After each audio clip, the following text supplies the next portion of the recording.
Normally, this podcast is almost like a thought experiment. It's kind of conversations with people, or even when it's monologues with me, it's kind of starting a conversation. It's not really dogmatic about stuff most of the time. But I'm telling you right now, you got to get your kids out of government school.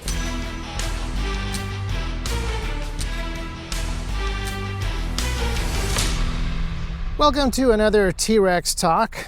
This is kind of an interesting topic. It doesn't seem at face value perhaps to fit in directly with the regular T-Rex content, but it is something that is, I think, perfectly meshed with the other stuff that we regularly cover. And I kind of got the idea to talk about it today based on an Instagram post.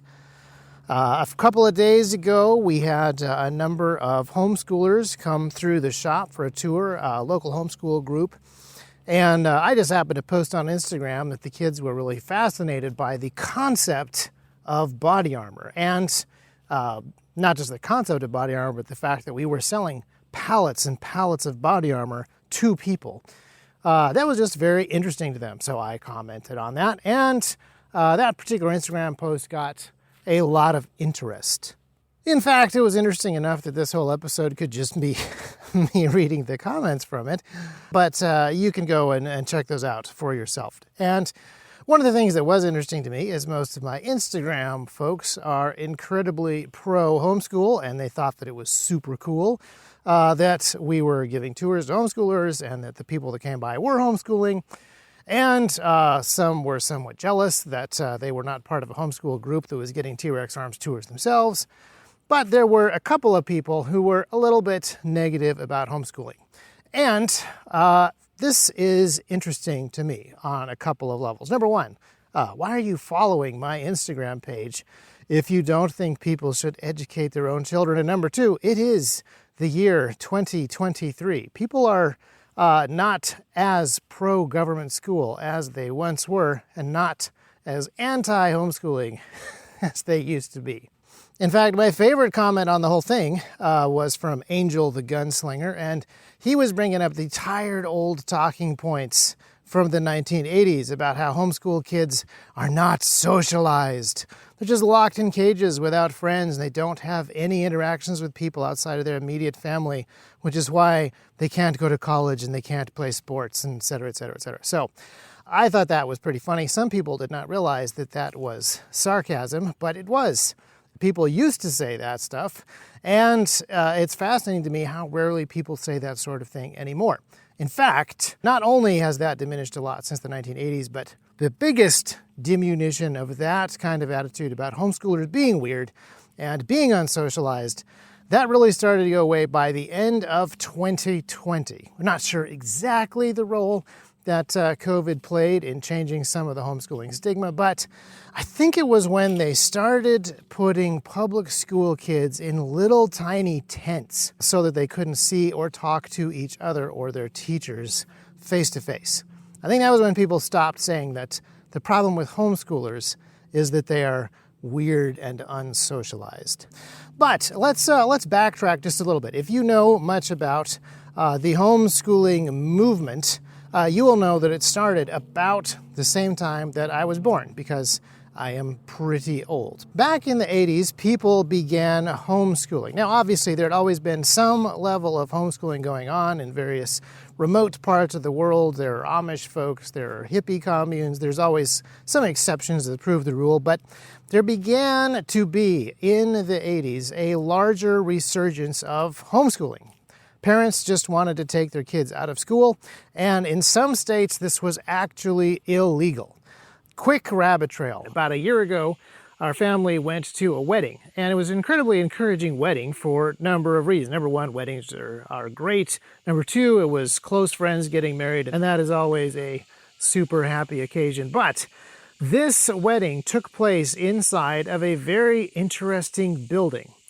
Many years ago, a church in Nebraska was chained shut and a whole bunch of its members actually arrested because they were homeschooling. This is back when homeschooling was illegal in Nebraska and Texas and a whole bunch of other states.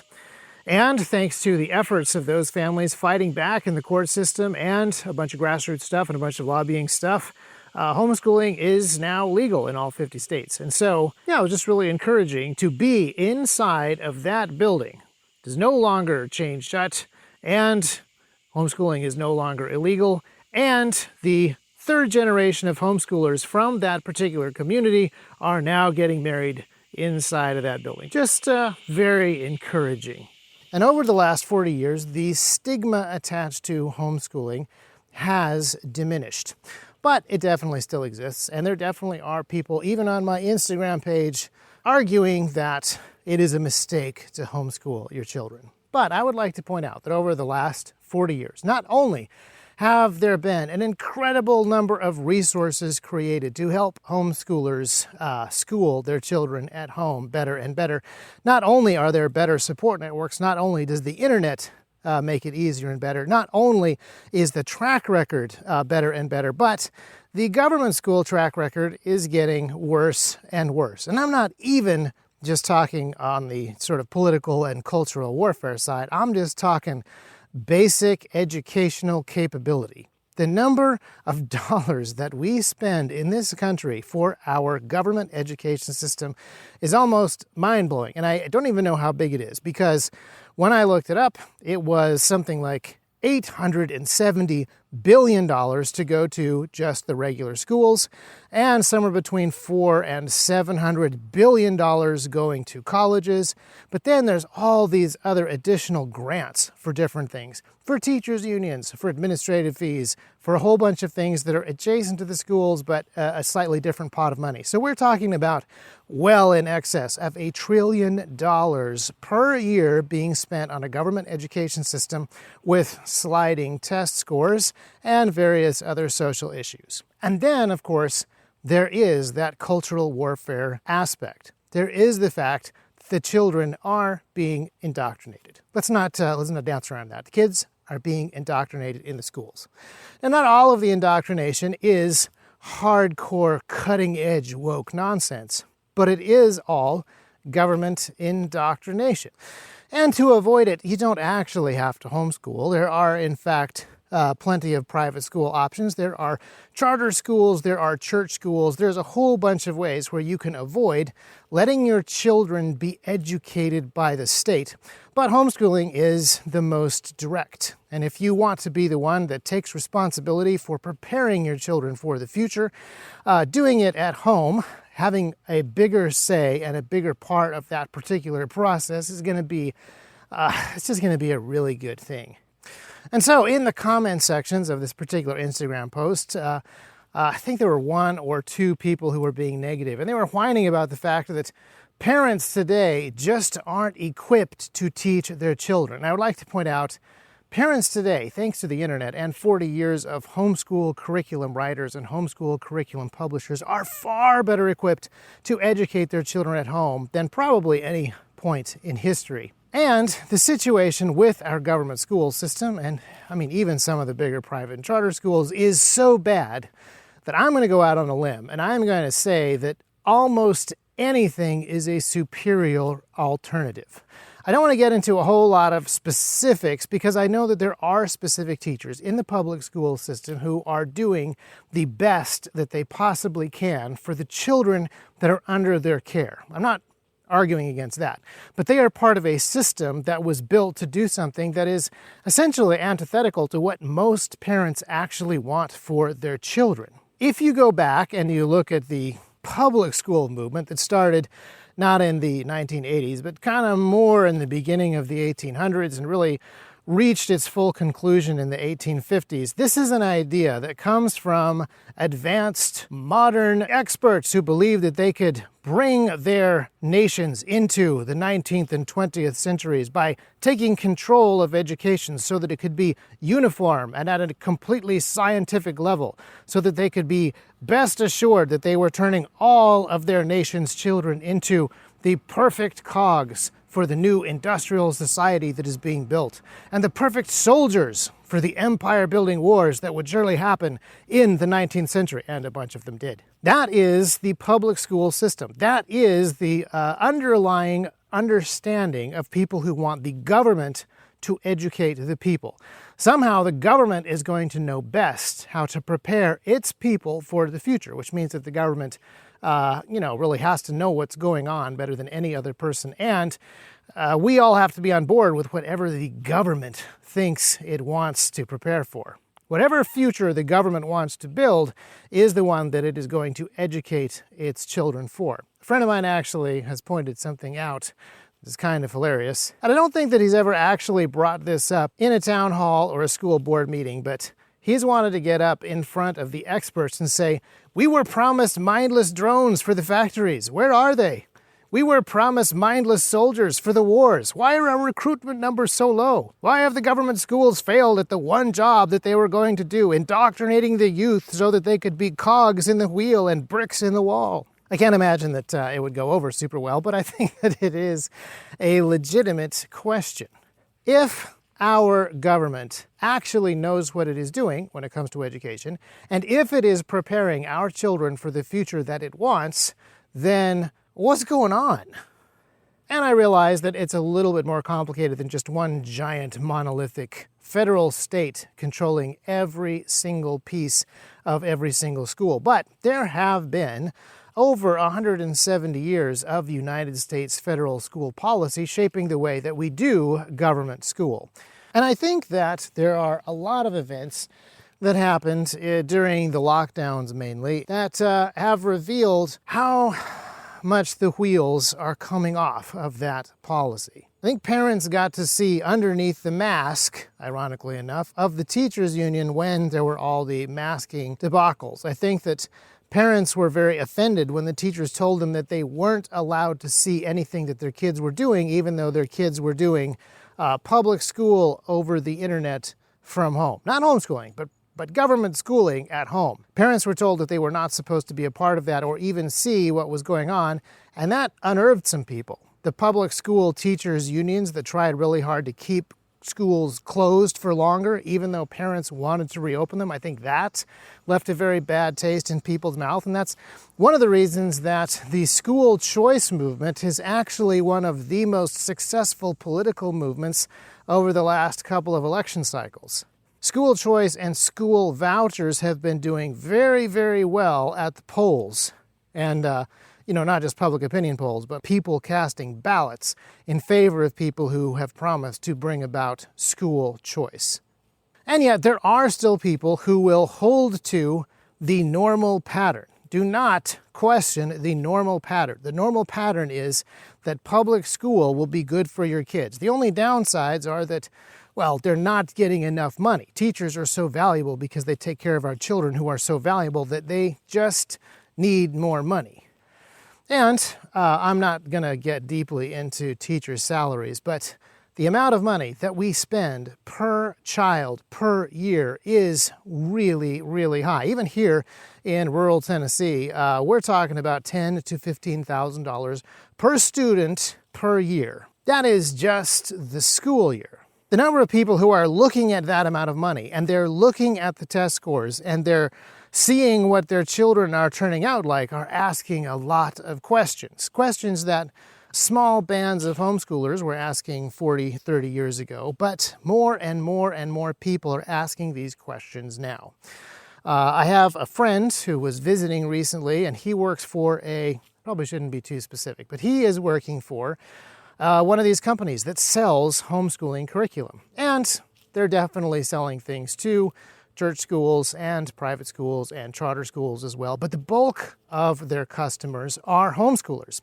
And even though they've been around for a very, very, very long time, and they haven't really done any new marketing recently, they are about to have their best summer ever in terms of sales.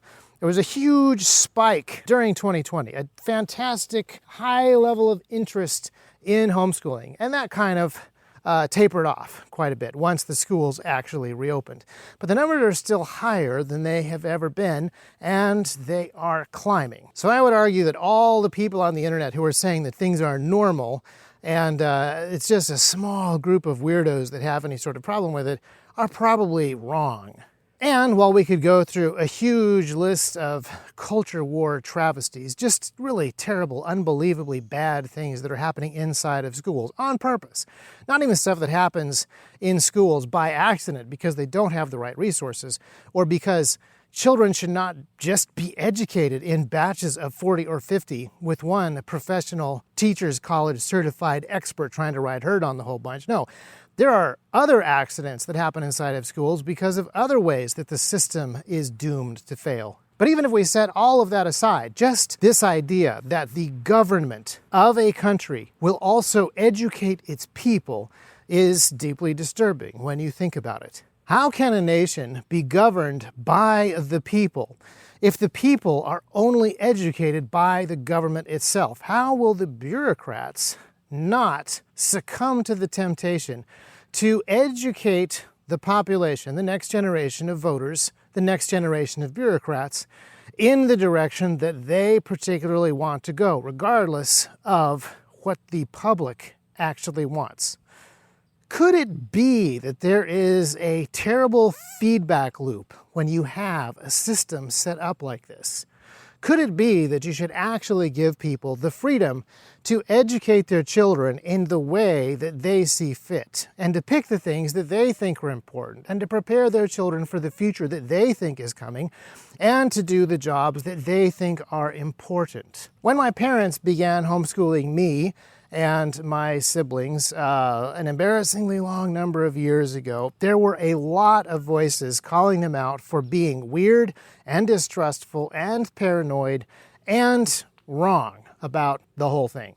And over time, the number of voices that have criticized them for their decision have certainly dwindled. But there are those few, those people who are really dedicated to this idea of government schools. And a lot of them are within the teachers' unions. A lot of them are within the bureaucracies that actually benefit from having access to these $1 trillion+ a year. A lot of them are people that have a particular stake in a particular battlefield of the culture war, and they desperately need the captive audience that they are able to reach inside of the government school systems. But as these voices get fewer and these voices get shriller, it actually is really encouraging to me. People outside of these circles are thinking a little bit more creatively about what they want to do with their children. And they are finally seeing that the state actually wants to claim your children. It is becoming more and more obvious, particularly over some of the fights around school closures and school reopenings, that school boards and educators and teachers unions, and even maybe a particular political party more than another, believe that they own your children. The community owns your children, the school board owns your children, certain political agendas own your children. And if you will not allow the people who theoretically own your children to pick the direction that your children should go, then you are some kind of enemy. But if you're listening to this podcast, you already know that your responsibility to take care of your children is yours. You own that responsibility for your kids. And I want you to take that very, very seriously. It has been frustrating to me over the years to meet people who are dead set against various very problematic government agendas when it comes to firearms, when it comes to taxes, when it comes to other aspects of their private property. I know a lot of people who 20 years ago talked a big game about keeping their guns and structuring their finances, completely changed a lot of the ways that they lived their lives to mitigate the amount of government control that they would find themselves under, and yet they would still send their children to school for several hours a day, for 5 days a week, for 12 years. I think this has been a particularly blind spot for a lot of freedom-minded individuals in the United States, and the good news is, I think that that blind spot is going away, and we have 40 years of figuring out how to homeschool. We have 40 or maybe even longer years of really good homeschool curriculum being written and published. We have a larger and larger group of homeschool graduates out there in the world who are able to help the next generation begin homeschooling. And so the arguments against homeschooling are going away, even as the arguments for homeschooling are growing in number and just plain obviousness. So I don't think we're going to spend a huge amount of time on this at T-Rex because we would like to focus on other very specific hard skill kind of things. You know, the shooting, the moving, the communicating, the stuff like that is very much surrounding what most of you want to know. But if you want your children to be able to learn a lot of the stuff that T-Rex teaches, you should start teaching them all the building blocks that come before, so they're ready when they're old enough. And you should think about whether or not they're going to be getting those particular building blocks from your local public school. And then, you should choose an educational plan for them accordingly. Now, if you are interested in learning more about homeschooling and you do want a homework assignment for this particular week's episode, I would recommend the Christian Home Educators of Colorado. They are one of the statewide organizations that has really done a lot of good over the years, but they also have a really fantastic online component. They have online conferences and they have a lot of online resources, so it's probably the best place that I can think of off the top of my head, regardless of whether or not you live in Colorado. And just keep an eye open for various things in the news that you see about the teachers' unions and school choice, and I think that you will begin to see a pattern emerging and definitely think about the various ramifications of allowing the state to educate children and all that implies. And if you're interested in us talking more about homeschooling stuff, you can always let us know, team@trex-arms.com. That is still, for now, the best way to talk to us about the podcast. Thank you so much for listening. Keep an eye out for some future episodes that are a little more political as we get closer to Tennessee's special session, which will be the legislature getting back together to talk about red flag laws. It's gonna be interesting.